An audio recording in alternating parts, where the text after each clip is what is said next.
Good morning, and thank you for joining us. I'm Leslie Vinjamori, president of the Chicago Council on Global Affairs.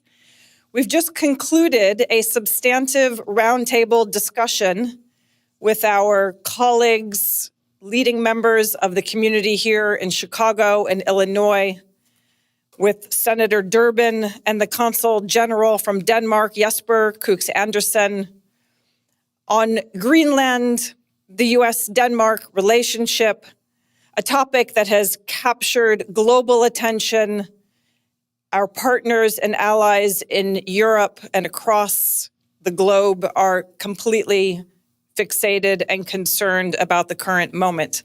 I was in Davos earlier this week. The issue came up repeatedly amongst heads of state, business leaders, and foreign policy experts. The implications clearly extend far beyond the Atlantic, affecting NATO cohesion and fundamental principles of international order. And we all know that this comes at a moment of ongoing war in Ukraine and elsewhere.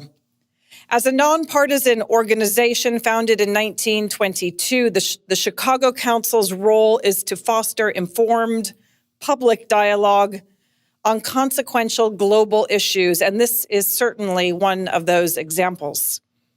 We are very fortunate today to have Senator Durbin with us. Senator Durbin has served in the U.S. Congress, in the Senate since 1997, but previously in the House. Cumulatively, he has no less than 44 years of public service to the United States and its people, and to the people of the state of Illinois. We are very fortunate to have you, Senator Durbin. You recently joined a bipartisan congressional delegation to Copenhagen, meeting with Danish and Greenlandic officials to reinforce America's commitment to one of our oldest NATO allies. The Council has had the privilege of hosting Senator Durbin many times over the years, and we are especially grateful that he's taken the time to share his insights with us today. I welcome Senator Durbin to the floor. The session is clearly on the record. Thank you for joining us, Senator. Thank you for joining us, Senator. What a true privilege and honor. Good to be with you. I want to thank the Council on Global Affairs for giving me a chance to say a few words. It was last week this time when a group of us, some 12 members of the House and Senate, Democrats and Republicans, decided to make a trip to Denmark for obvious reasons. The President's decision on the future of Greenland was one that has sent a chill across Europe and in many other places. It really called on us to decide as a nation what our future would be.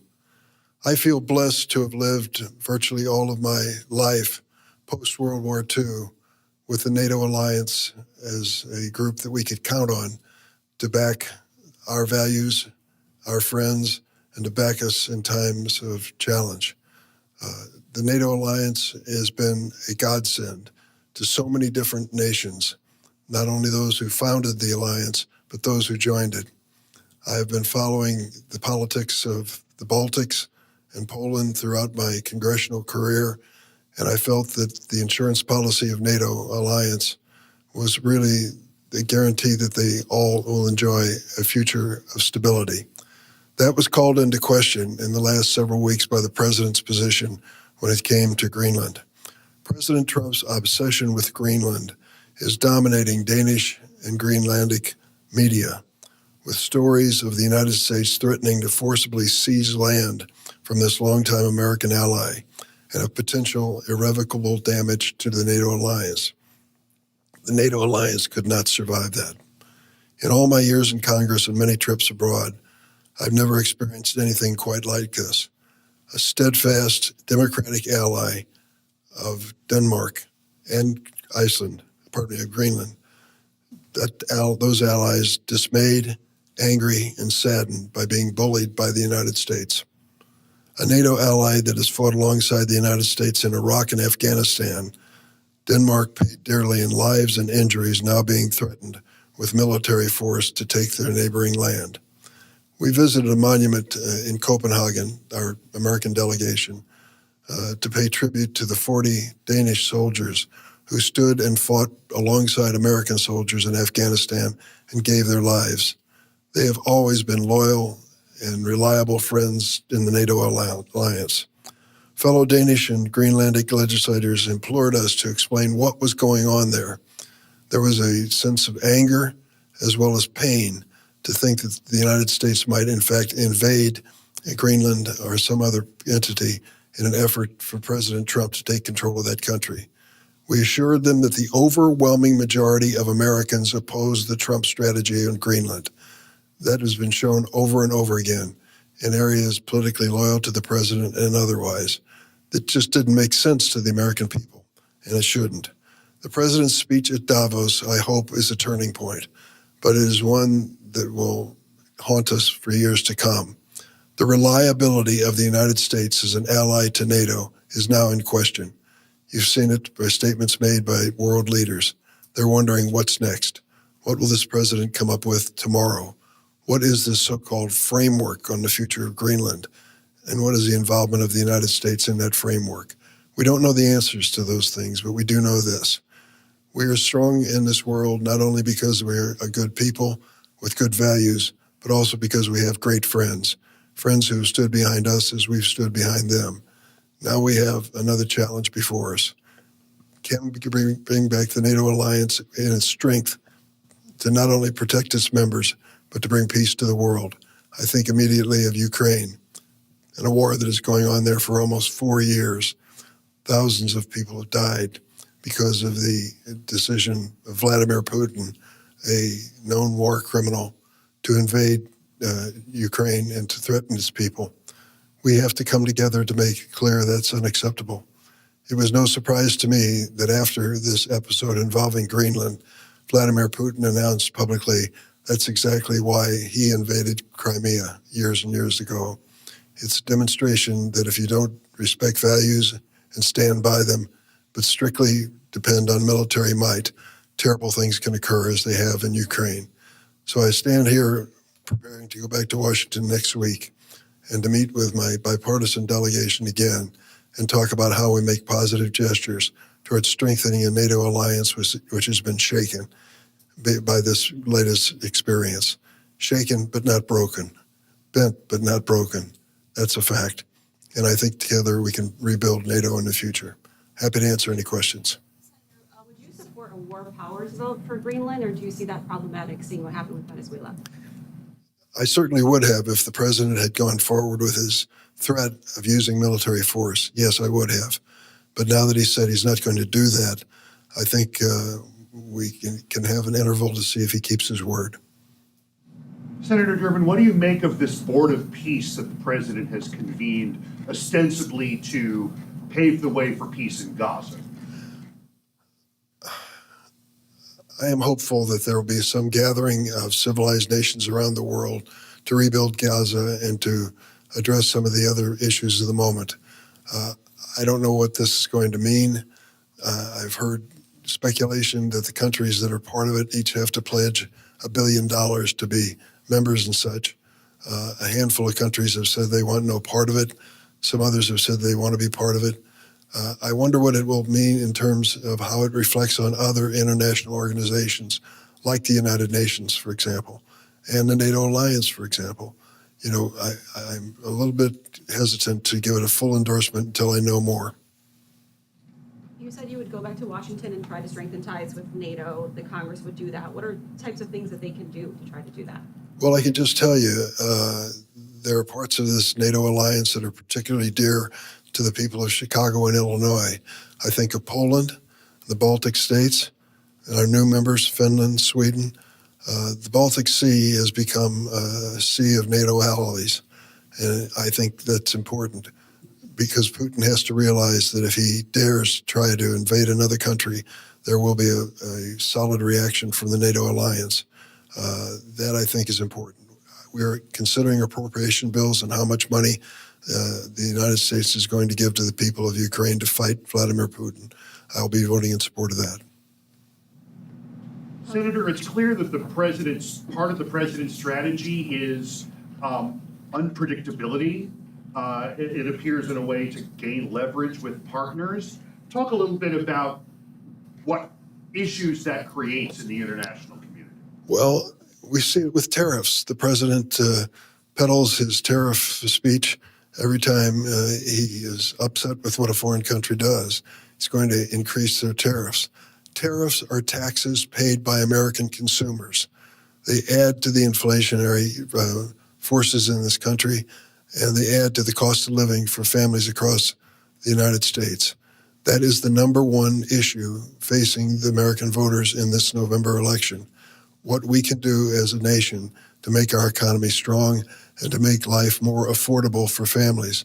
So I would say the president's tariff strategy is not appropriate at this moment.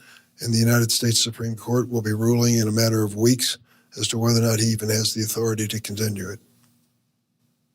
When you go back to Washington, you'll be back in conversation about extending the Affordable Care Act subsidies. Can you give us an update from the last time you were in town a couple weeks ago? I was part of the group of about 12 Democrats and Republicans in the Senate who are trying to find some common ground so that the action by the House of Representatives, which extended the tax credits, can follow through in the Senate. It will be in a different form, but it is possible. It is a struggle to do it. There are so many issues involved in this decision. But for the people who are affected by it, the families who've seen their health insurance premiums go up dramatically, it is imperative that we move and move quickly to extend the tax credits to help them pay for health insurance. You talk about the obstacles. What's kind of the big thing that you have to get, kind of the big obstacle to getting to yes with your Republican colleagues? Well, we have to narrow down the issues. There are some, for example, who want to make this a national debate over the issue of abortion. That shouldn't be the case. We have, under the Affordable Care Act, Obamacare, provisions which have been in place now for over a decade. The notion that we return to this debate, I'm sorry to say, will cost us any bipartisan agreement. Senator, a number of Illinois Democrats are now saying they would like to abolish ICE. What is your stance on that movement? Do you support that? I would say at this point, ICE has shown itself to be unpredictable and really refusing to follow the Constitution and the laws when it comes to their procedures. What they have done in Chicago and Minnesota and other places is to terrorize a population of innocent people. This is not what the president promises. Remember, they were going after the worst of the worst. When Judge Cummings asked them to produce identities of those who had been detained in the Chicagoland area, they produced over 600 names a few weeks back. Out of those 600 names, 16 had any criminal record, and that included traffic violations. These are not terrorists and murderers and rapists and criminally insane. They are people who are out of status from a citizenship viewpoint, but no physical threat to their neighbors and friends. Abolish ICE. I haven't quite reached that moment, but I do want to say this. Our Senate Judiciary Committee has responsibility for Department of Homeland Security. The head of that department refused to appear before our committee last year. It's the first time in modern memory that the head of the department would not be held accountable and questioned by colleagues in the Senate. I have said that I'll be offering next week a motion for a subpoena to bring her before the committee. If she refuses to come before the committee, she should be replaced. Senator, on the topic of ICE, there was a memo that was revealed yesterday that went out in May of last year from the Department of Homeland Security that said administrative warrants were enough to go into somebody's home if they believed they were in the country illegally. What are your thoughts on that? I don't agree with that. I think that's an overuse of their authority and is not consistent with what the law reads. I have watched the videotapes over and over again that have shown outrageous conduct by these ICE agents. There is no excuse for the way they're treating the people who have no criminal record, no reason for deportation. And I would not extend that and give them powers to invade a person's home or business. Senator Rahm Emanuel is crossing the country proposing, among other things, an age limit, a mandatory retirement age of 75 years old for broad spectrums of the government, including the legislative branch. I wonder if you might have some thoughts about that. Doesn't trouble me the way it used to. Say more about that. Well, I can tell you this. I have served in Congress for 44 years, as Leslie mentioned. And I have seen many members of Congress who, because of their time and service and experience, have made a valuable contribution and valuable insight into policy. As I've said before, for some members of Congress, 2 years is too long, and for others, 20 isn't long enough. The ultimate decision needs to be made by the voters. I have colleagues I serve with on the Republican side who are even older than myself and still making a valuable contribution. I think they should be judged on their merits. If we're going to do this across the government and every aspect of the government, and it means, for example, new Supreme Court justices, maybe a different story. Senator, you've said you'd stay out of the primary this year to replace you, the Senate primary. Is that still the case, or might you jump in to endorse someone? I still plan on letting the people decide and not making an endorsement. I won't rule it out completely, but so far that's where I stood. Any other question? Thanks, everybody, and thanks to the Council on Global Affairs.